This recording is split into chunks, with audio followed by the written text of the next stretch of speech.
Hello everyone, ओम नमः शिवाय and welcome back to the channel. I hope कि आप सभी ठीक होंगे और अपना भी ध्यान रख रहे होंगे और आप सभी के यूपी पुलिस एग्जाम की प्रिपरेशन भी एकदम अच्छी चल रही होगी। और आज है शिवरात्रि और आप सभी को शिवरात्रि की ढेर सारी शुभकामनाएं। तो मैंने तो फास्ट रखा है आज, आई होप कि आप में से भी कुछ लोगों ने रखा होगा आज फास्ट। तो अगर मैं बात करूँ, आप में से काफी सारे लोगों के कमेंट आए थे जिनमें आप सभी ने क्वेश्चन पूछ रखे थे रीजनिंग के। तो एक्चुअली में अगर मैं बात करूँ तो मैंने रीजनिंग का भी एक भी मिनी मॉक टेस्ट नहीं दिया है। अगर मैंने जो मॉक टेस्ट दिए या तो वो जीएस के हैं या फिर हिंदी के हैं या फिर मैथ के हैं। मैथ का जो मिनी मॉक टेस्ट है मैंने अभी सिर्फ एक ही दिया है, एक दूसरे वाला जो अभी हुआ है वो नहीं दिया है।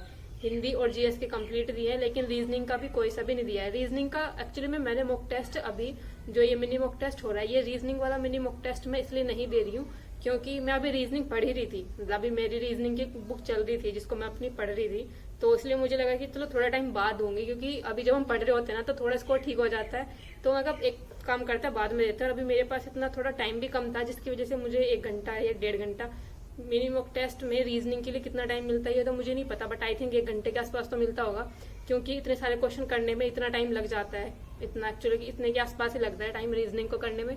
तो इसलिए मैंने अभी नहीं किया है, क्योंकि मेरे अभी एग्जाम है 8, 9 और 10 में मेरे एग्जाम्स हैं। तो इसलिए मैंने अभी रीजनिंग का मॉक टेस्ट नहीं किया, क्योंकि 1 घंटा निकाल पाना थोड़ा सा मुश्किल हो रहा था, क्योंकि अपनी और भी पढ़ाई करनी होती है। तो इसलिए मैंने बाकी जीएस, हिंदी और जो मैथ के मॉक टेस्ट होते हैं ये मैं दे लेती हूँ आराम से, कुछ थोड़ा बहुत टाइम निकाल कर कोशिश करती हूँ मैं देने की।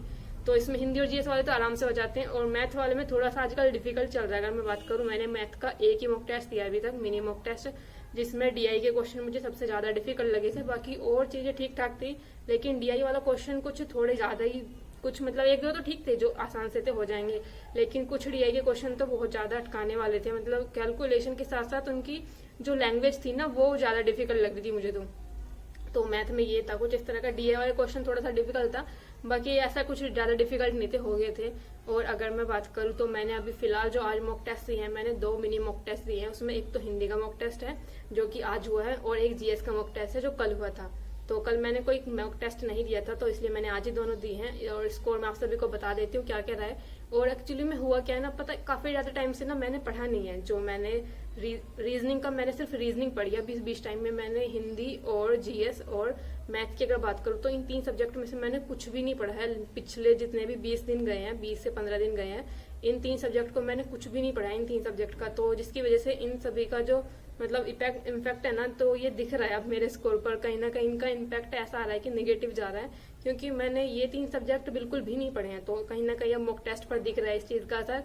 मेरा जो स्कोर है वो मतलब कम हो रहा है थोड़ा इनकी वजह से, क्योंकि प्रैक्टिस नहीं हो पा रही है। अभी एक थोड़ा सा मैं अपने एग्जाम पर ज्यादा ध्यान दे रही हूँ। 8, 9 और 10 में एक बार एग्जाम खत्म हो जाए तो मैं सोच रही हूँ कि अपना एकदम आराम से फिर लगकर तैयारी करेंगे, एक बार ये एग्जाम कंप्लीट हो जाए। क्योंकि इनका भी मैंने ऐसा नहीं है कि बहुत टाइम पहले से मैं पढ़ रही थी, अभी पढ़ना शुरू किया है मैंने इनका भी 10-15 दिन से। तो इसलिए थोड़ा सा टाइम लगता है, क्योंकि सब्जेक्ट भी ऐसा नहीं है कि सिर्फ 2-3 सब्जेक्ट हैं, 8 सब्जेक्ट हैं। और अगर हम एक दिन में एक सब्जेक्ट भी कंप्लीट करेंगे तब भी हमें 8 दिन तो लगेंगे ही, जिसकी वजह से थोड़ा सा मुझे टाइम नहीं मिल पाया। मैंने सिर्फ इस 20 टाइम में थोड़ा बहुत रीजनिंग तो वाला पार्ट पढ़ा है, बाकी हिंदी और मैथ और जीएस में कुछ भी नहीं पढ़ा है, जिसकी वजह से मेरा रिवीजन वगैरह नहीं हुआ है। तो इसको थोड़ा डिक्रीज होता जा रहा है। तो मैं आप सभी को बता देती हूँ कि जो जीएस का और हिंदी का जो मैंने मॉक टेस्ट दिया है इसमें मेरा क्या स्कोर रहा है।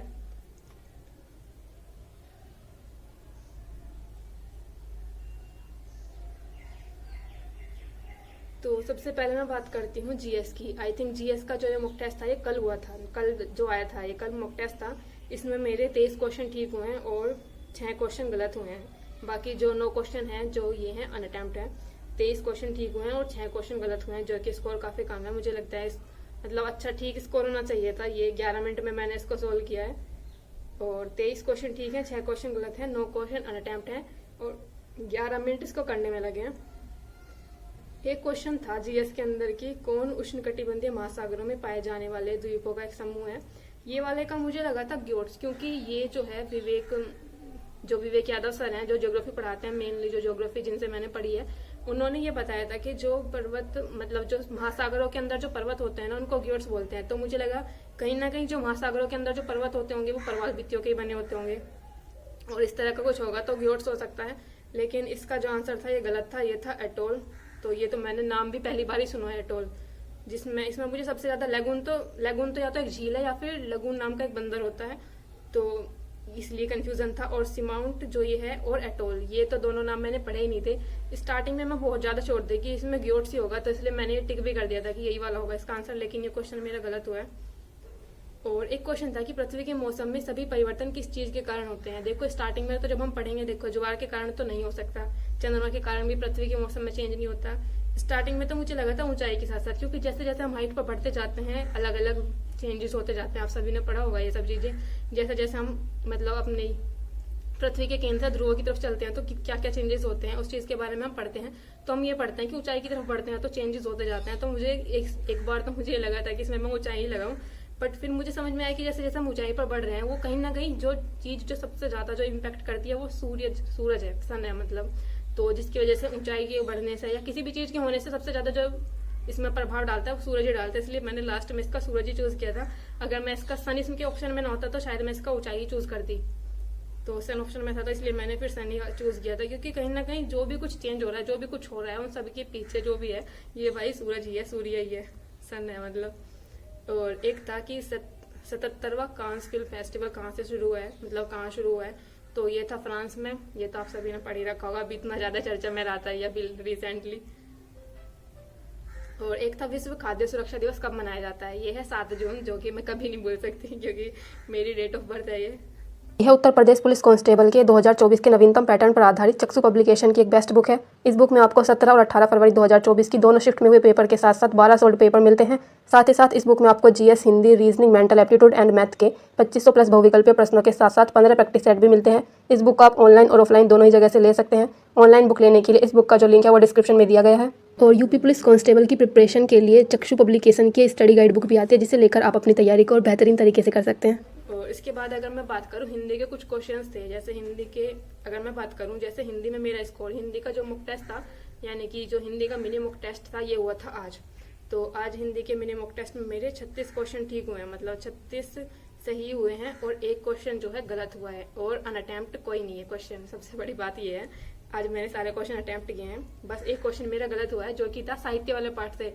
कहीं ना कहीं काफी सारा मैंने साहित्य वाला पार्ट पढ़ रखा है, लेकिन फिर भी क्वेश्चन जरूरी नहीं होता कि जितना भी हमने पढ़ा है वो उसी साहित्य में से आ जाएगा, क्योंकि साहित्य बहुत बड़ा है, कहाँ तक ही आप पढ़ लोगे उसको, जरूरी नहीं है कि जो भी आपने पढ़ा है साहित्य वाला पार्ट उसमें से ही आ जाएगा।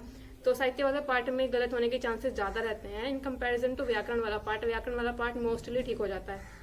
तो इसमें 14 क्वेश्चन, मतलब 14 मिनट का मेरे को टाइम लगा इसको करने में। 36 क्वेश्चन ठीक है, एक क्वेश्चन गलत है। और अगर मैं बात करूँ ना, तो एक क्वेश्चन था कि पर्यायवाची युग्म में कौन सा सही नहीं है स्टार्टिंग में। तो जलधि और अम्बुद वाला था, क्योंकि जलधि ध जिसमें धी आता है ना, जल के साथ धी आ रहा है, यानी कि जल को धारण करने वाला जो कि समुद्र होता है।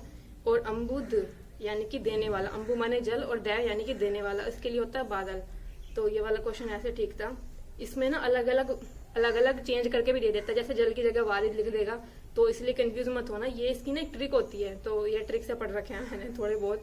ऐसे सभी पर्यायवाची शब्दों में ट्रिक नहीं होती है, लेकिन जल के जो होते हैं ना इनमें कुछ लगती है इस तरह की ट्रिक। बाकी ये सभी ठीक थे। और एक तक काले तिल जमाना, स्टार्टिंग में तो मुझे पता मैं इसका चूज नहीं करने वाली थी, अपराधीन होना। स्टार्टिंग में मुझे इसका सी लग रहा था कि कहीं ना कहीं काले तिल जमाना, ऐसा गुस्सा होना टाइप कुछ होता होगा, क्योंकि एक तो मुहावरे इतने सारे होते हैं, कितने भी आप पढ़ लो, कुछ तो ऐसे होते हैं कि याद भी नहीं रहते, माइंड में नहीं रहता इतना सारा पढ़ने के बाद भी। तो ये वाला मुझे स्टार्टिंग में मुझे लगा था कि इसका सी होगा, कि गुस्सा होना, काले तिल जमाना मतलब गुस्सा होना, कुछ ऐसा टाइप का होगा। लेकिन फिर मुझे लगा कि काला जो है, मतलब कहीं ना कहीं जो काला वर्ड है ना, निगेटिविटी को शो करता है कहीं ना कहीं, जैसे काले पानी की सजा दी जाती थी। पता नहीं मैंने क्या ही रिलेट किया इससे, बस पराधीन होना ही लगाया फिर मैंने इसका लास्ट में। तो ये ऐसा था, क्योंकि दीर्घायु होना तो हो नहीं सकता था। और जलावतन करना पता नहीं है क्या होता है, तो पहली बार ही सुना है मैंने जलावतन करना। और एक क्वेश्चन था कि कौन सा वाक्य त्रुटिपूर्ण है। तो ये क्वेश्चन था कि ठंड के दिनों में प्रातःकाल के समय, तो ऑफकोर्स इसमें बी वाला क्वेश्चन था त्रुटिपूर्ण था, मतलब इसके अंदर ही गलती थी, क्योंकि प्रातः काल आया है और फिर समय आया है। काल का मतलब खुद ही समय होता है, तो इसलिए फिर दोबारा समय लिखने की जरूरत नहीं थी। जब प्रातः काल लिख दिया है तो समय लिखने की जरूरत नहीं थी। ये क्वेश्चन मुझे इसलिए याद है, ये कराया था नवीन सर ने, क्लासेस में जो नवीन सर के प्रैक्टिस सेट हुए हैं नवीन सर ने उसमें कराया हुआ है ये वाला क्वेश्चन, प्रातःकाल के समय। और एक क्वेश्चन था कि भारतीय आत्मा किस कवि का उपनाम है। तो ये जो क्वेश्चन है ना, ये क्वेश्चन ममतेज सर ने अपने प्रैक्टिस सेट में बताया हुआ है, कई बार बताया सर ने, ऐसा भी नहीं है कि 1-2 बार बताया है, बहुत बार आया क्वेश्चन। तो वही था, ये वाला क्वेश्चन आसान था। माखनलाल चतुर्वेदी जी को कहा जाता है भारतीय आत्मा। तो वैसे आज अगर मैं बात करूँ, मैं हिंदी के लिए सबसे ज़्यादा सिर्फ इस चीज़ के लिए खुश हूँ क्योंकि हिंदी में आज मेरा ये क्वेश्चन ठीक हुआ जो मेरा मोस्टली गलत होता है, जो कि होता है कि इस गद्यांश का उपयुक्त शीर्षक क्या होगा। तो ये था, इसमें मैंने साहित्य की महत्ता चूज किया था जो कि बिल्कुल ठीक था। और फिर एक क्वेश्चन था कि तुलसीदास जी का जन्म कहाँ पर हुआ था, ये क्वेश्चन था, आसान था, हो गया था। और एक क्वेश्चन था कि महादेवी जी की रचना कौन सी है, तो इसमें एक तो थी तार सप्तक और आंगन के पार द्वार। इन दोनों का तो मुझे पता है कि तार सप्तक और आंगन के पार द्वार जो ये जो रचनाएं हैं ये अज्ञेय जी की है, वात्स्यायन सच्चिदानंद निरानंद वात्स्यायन अज्ञेय जी की है। लेकिन जो ये फोर्थ वाली जो रचना है ना, बाबरा अहेरी, ये वाली मुझे नहीं पता किसकी है। तो इसलिए महादेवी वर्मा जी की तो मुझे पता था कि अगली रेखा है, लेकिन मुझे इन दोनों का भी पता था।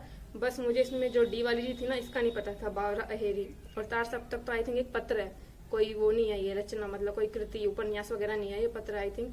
तार सप्तक और दूसरा तार सप्तक जो है ना, ये इनकी है, अज्ञेय जी की है। और फिर एक जो मेरा क्वेश्चन गलत हुआ था हिंदी के अंदर, एक क्वेश्चन गलत था, मेरे 36 क्वेश्चन ठीक थे। तो वो था भोर का तारा एकाकी के लेखक कौन है, ये क्वेश्चन मेरा गलत था क्योंकि ये वाला क्वेश्चन मैंने पढ़ा नहीं था और मुझे पता ही नहीं था कि इसका क्या आंसर होगा। तो मैंने उपेंद्र नाथ अशोक लगाया था कि कहीं ना कहीं ये हो सकता है, क्योंकि धर्मवीर भारती जी की मैंने पढ़ी हुई है, मोहन राकेश जी की भी मैंने रचनाएं पढ़ी हुई हैं, उनमें ऐसा कुछ नहीं था। तो मुझे लगा था कि शायद इनका हो सकता है, लेकिन ये वाला था इसका बी ऑप्शन, जगदीश चंद्र माथुर जी की है ये। तो ये वाला क्वेश्चन ऐसे गलत हुआ था। बस यही था कुछ ओवरऑल स्कोर। तो यही था कुछ ओवरऑल स्कोर जिसमें मैं बात करूँ, जीएस में मेरे 23 क्वेश्चन ठीक है और हिंदी में मेरे 36 क्वेश्चन ठीक है। बाकी बचता है मैथ का मॉक टेस्ट। आई होप कि मैं उसको शाम को दे दूंगी क्योंकि रीजनिंग की तो मैं कर ही नहीं हूँ, एटलीस्ट जीएस और हिंदी और मैथ के तो कंप्लीट कर ही लूँ, क्योंकि रीजनिंग का भी मैं कर ही नहीं रही हूँ। मतलब आप में से किसी ने रीजनिंग का क्वेश्चन भी पूछा हुआ था, तो इसलिए मुझे पता ही नहीं है क्योंकि अभी मैंने रीजनिंग के मॉक टेस्ट किए ही नहीं है। तो अभी फिलहाल मैं अपने एग्जाम पर थोड़ा सा ध्यान दे रही हूँ क्योंकि अभी बहुत जल्दी एग्जाम होने वाला है। अभी मेरे 8, 9 और 10 में लगातार एग्जाम है, 3 एग्जाम है एक दिन में, कोई भी छुट्टी नहीं है। और मोस्टली 4 घंटे का एग्जाम है एक दिन के अंदर, मतलब अलग अलग करके 4 घंटे का एग्जाम है। तो अभी उसी चीज़ पर थोड़ा सा ध्यान दे रही हूँ। बाकी आप सभी का कोई क्वेश्चन हो तो कमेंट कर देना। मिलते हैं नेक्स्ट वीडियो में, तब तक के लिए बाय बाय, टेक केयर।